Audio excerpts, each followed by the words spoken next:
आज तो पग पग पर पैसा चाहिए। व्यक्ति एक बार मार्केट में निकल जाता है, उसके हाथ में पैसा नहीं हो तो मार्केट में एक भी वस्तु को खरीद नहीं सकता। एक बार मार्केट में चला जाता है तो 5-10 हजार तो ऐसे ही सामान्य से रख करके चला आता है। अर्थ के बिना हमारा कोई काम नहीं होता है। अर्थ के बिना मंदिर नहीं बन सकता है। अर्थ के बिना तीर्थ क्षेत्रों की वंदना नहीं हो सकती है। अर्थ के बिना हमारा कोई काम नहीं हो सकता है। इसलिए जो है अर्थ का उपार्जन किया जाता है, क्योंकि गृहस्थ है। साधु को अर्थ की आवश्यकता नहीं होती है, लेकिन गृहस्थ को अर्थ की आवश्यकता होती है, क्योंकि अर्थ के बिना उसकी कोई गति नहीं हुआ करती है। अर्थ के लिए दुनिया भर में चला जाता है, कभी पहाड़ों पे चला जाता है, कभी समुद्र में गोताखोर बनकर के गोता लगाता रहता है, कभी खेती में काम करने लग जाता है, कभी नौकरी पे चला जाता है, कभी दुकानों पे चला जाता है, कभी ऑफिस पे चला जाता है। जहां नहीं जाना चाहिए ऐसे स्थानों पर जाकर के अर्थ का उपार्जन करता है। अर्थ का मारा क्या क्या नहीं करता है, सब कुछ करने को तैयार हो जाता है। जो काम कभी जीवन में करना नहीं पड़ता, उस काम को करने के लिए अपने जीवन के अंदर तैयार हो जाया करता है। इसलिए हम अपने जीवन में अर्थ का उपार्जन करें, और अर्थ का उपार्जन अन्याय अनीति पूर्वक नहीं करे। एक गांव के अंदर संत महात्मा आए, और जो है संत महात्मा आए तो गांव के मुखिया ने कहा लोगों से कि आज संत महात्मा जो है द्रव्य संग्रह पर उपदेश करेंगे, द्रव्य संग्रह के ऊपर प्रवचन करेंगे। सारी जनता ठसाठस भर गई। अभी बीच में जो है एक ऐसा प्रसंग चला था, करोड़पति बनने का नुस्खा है। करोड़पति कैसे बने? आज हर इंसान अपने जीवन में करोड़पति बनना चाहता। हर व्यक्ति शेयर मार्केट में उतरना चाहता कि मैं जो है शेयर मार्केट में उतर करके अपने जीवन में करोड़पति अरबपति बन जाऊं, और मुकेश अंबानी की तरह मेरा देश के अंदर, विश्व के अंदर मेरा नाम हो जाए। आज युवा लोगों की वही धारणा कि मुझे करोड़पति बनना है, और वो भी एक दिन के अंदर करोड़पति बनना है। तो एक बार जो है नव भारत टाइम्स के अंदर करोड़पति बनने का नुस्खा आया। उसकी फीस कितनी रखी? 100 रुपए। सारी दुनिया के लोगों ने 100 रुपए जमा करके कूपन प्राप्त कर लिया। और जो है उस व्यक्ति ने क्या किया कि जो है नव भारत टाइम्स के अंदर इस तारीख में, इस तारीख को जो है ये नुस्खा आपके पास में आएगा। ठीक है, वो दिन आया, तारीख आई, और जो है सब लोगों ने नव भारत टाइम्स खरीद लिए। और उस समय ऐसी परिस्थिति बनी कि लोगों को पेपर देखने को नहीं मिला, पेपर हाथ में नहीं आया।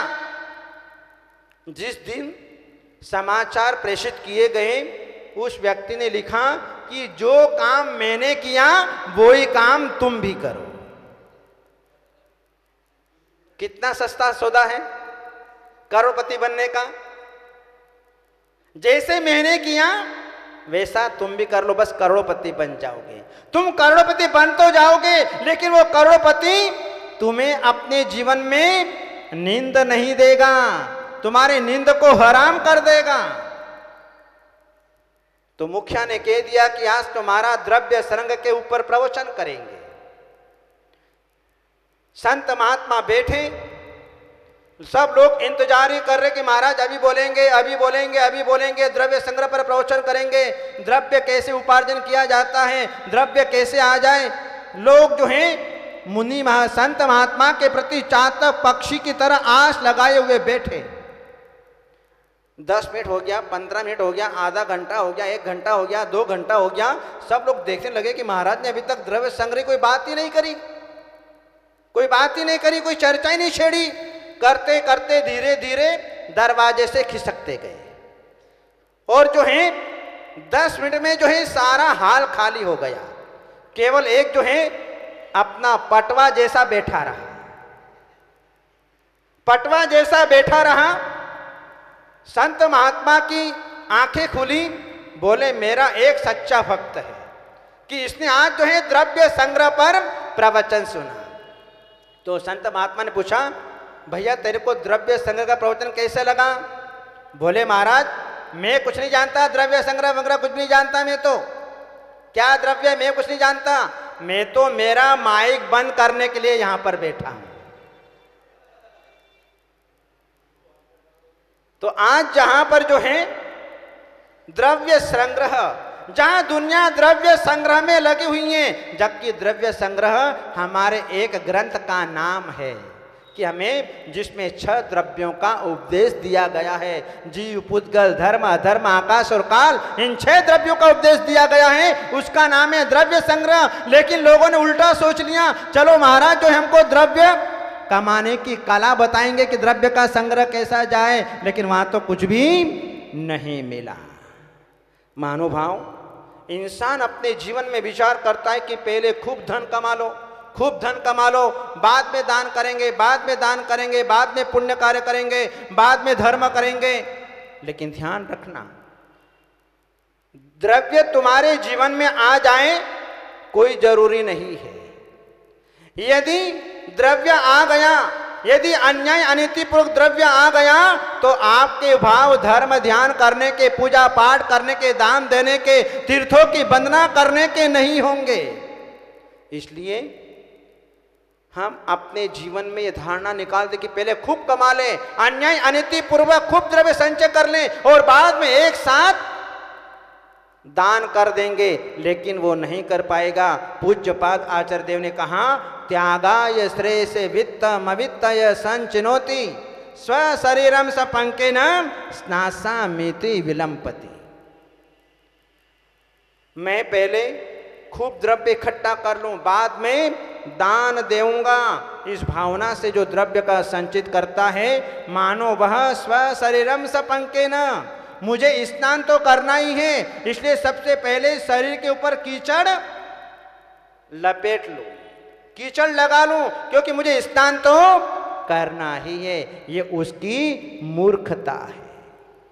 इसी प्रकार से जो ये विचार करता है कि खूब द्रव्य इकट्ठा कर लो, खूब द्रव्य इकट्ठा कर लो और अंत में जाकर के मैं अपने द्रव्य को दान में लगा दूंगा, लेकिन वो अंत में जाकर के भी द्रव्य को दान में नहीं लगा सकता, क्योंकि तब तक भाव बदल जाया करते हैं। भाव कब बदल जाते हैं कोई पता नहीं है, इसलिए जिस समय भाव बन जाते हैं उस समय जो है हमें अपना काम कर लेना चाहिए, क्योंकि बार बार भाव नहीं बना करते हैं। इसलिए जो है अपने जीवन में जिस समय भाव बने उस समय तत्काल काम कर लेना चाहिए। महानुभाव, द्रव्य जो है धन ऐसी चीज है, छोटे बच्चे से लेकर के बड़े बुजुर्गों तक अर्थ की आवश्यकता होती है।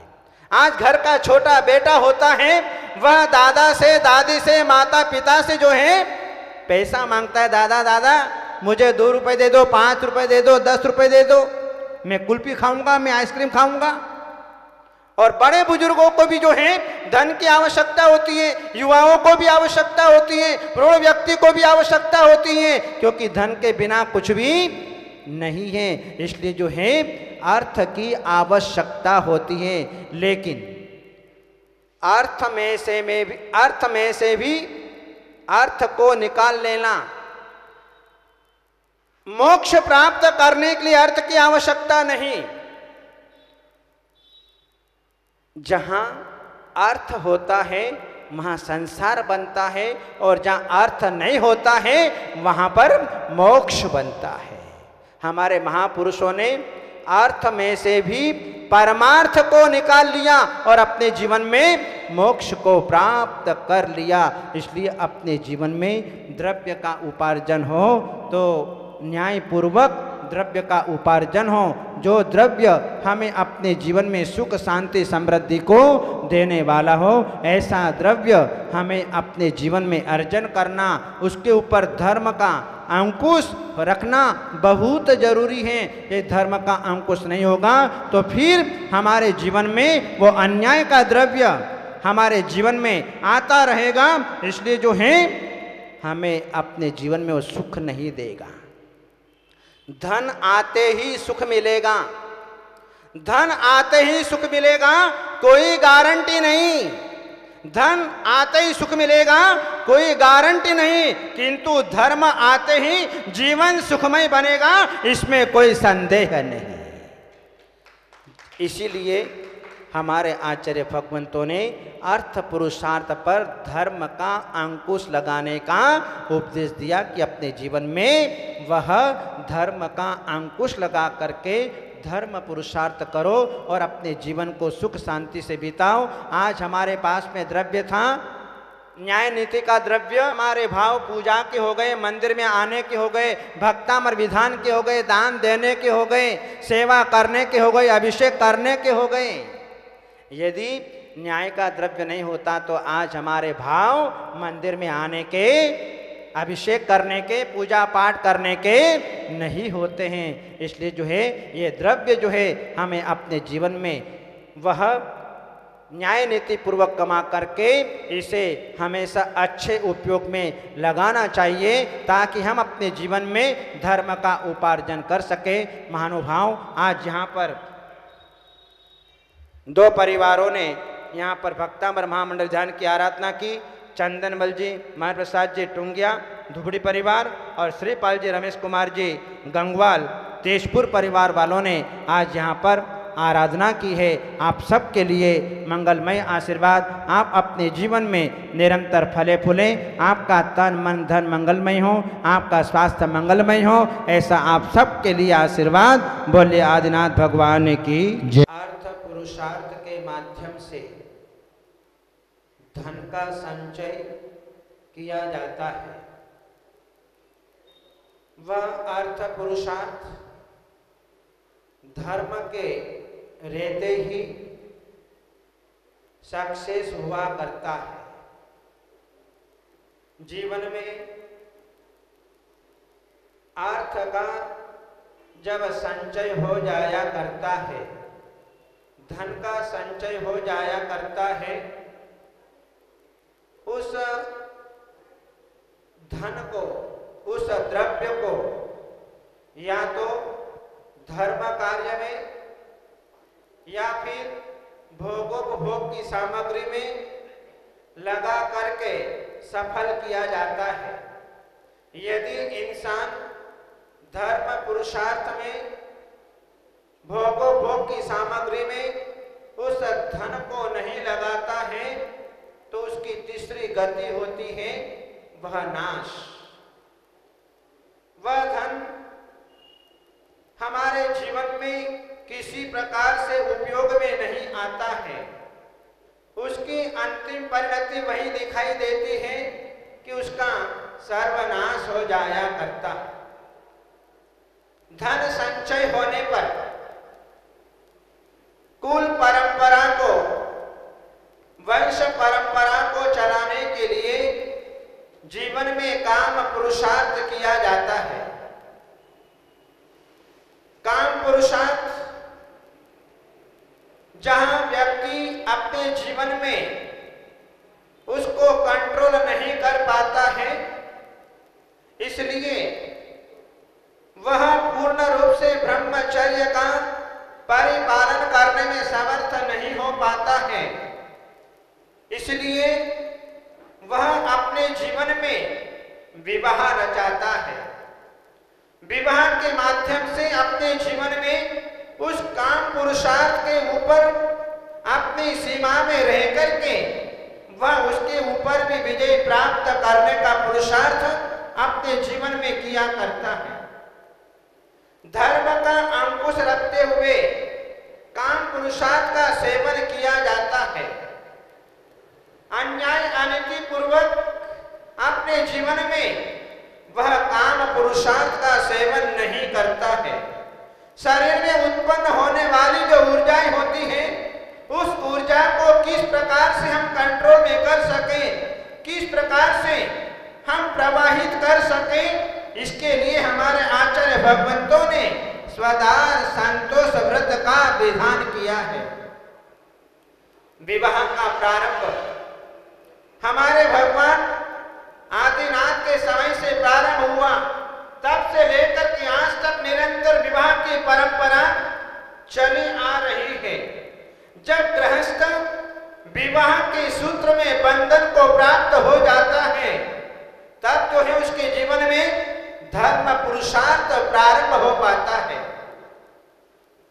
जब तक घर के अंदर धर्म पत्नी नहीं होती है, तब तक वह धर्म पुरुषार्थ का करने का अधिकारी भी अपने जीवन में नहीं होता है।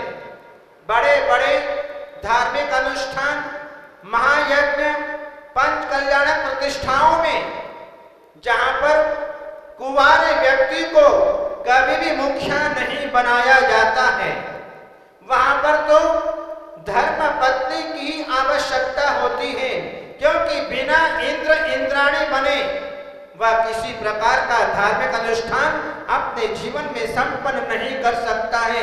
इसलिए पत्नी के आते ही धर्म पुरुषार्थ प्रारंभ हो जाया करता है। जिस समय मर्यादा पुरुषोत्तम राम को धर्म यज्ञ करना था, धर्म यज्ञ करना था और धर्म यज्ञ का शुभ समय आया, लेकिन गुरुजनों ने यज्ञ करने के लिए मना कर दिया, क्योंकि आपकी धर्म पत्नी नहीं है। राम ने उस समय सीता को वनवास में छुड़वा दिया था, जिसके कारण राम अपने जीवन के अंदर धर्म यज्ञ करने के लिए मजबूर हो गए। अब क्या करें? गुरुजनों से उपाय पूछा। गुरुजनों ने कहा, यदि आज सीता वनवास में है तो तुम अपने जीवन में जब तक तुम्हारी धर्मपत्नी सीता नहीं आएगी, तब तक जो है आप किसी प्रकार से धर्म यज्ञ करने के अधिकारी नहीं बन सकते। राम ने कहा, पूज्य ऋषिवर, मैं किस प्रकार से धर्म यज्ञ कर सकता हूं, इसका दूसरा कोई उपाय बताइए। तब जो है गुरुजनों ने कहा कि तुम सोने की सीता बना करके उसे यज्ञ में अपने साथ में रखिए, तब जाकर के आप धर्म यज्ञ कर सकते हैं। राम ने तत्काल आदेश दिया मंत्रियों को और सोने की सीता बनाई और सोने की सीता बना करके अपने साथ में उस धर्म यज्ञ में बिठाया, तब जाकर के राम अपने जीवन में उस धर्म यज्ञ को कर पाए।